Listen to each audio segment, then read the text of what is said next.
وسایل منه. اینجا شهر کتاب آفرینشه و یه ایونت هری پاتری گذاشته بودن. The boy who lived, but he was just a normal girl that entered Hogwarts. So yeah, this is why that's.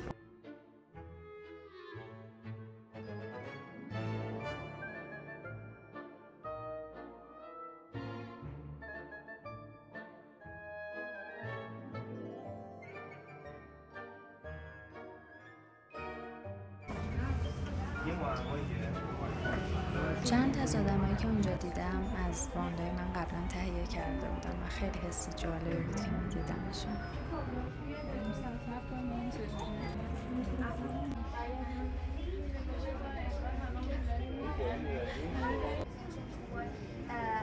Actually said. And so Sorting Hat sounds like a weed hat. I can't say I want to say a swear word, but I can't.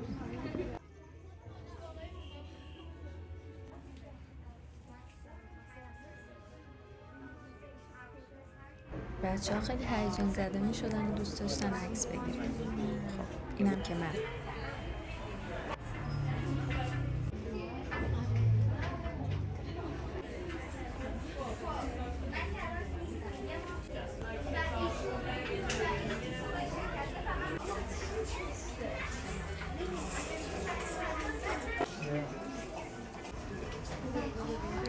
از صبح اونجا بودیم تا شب.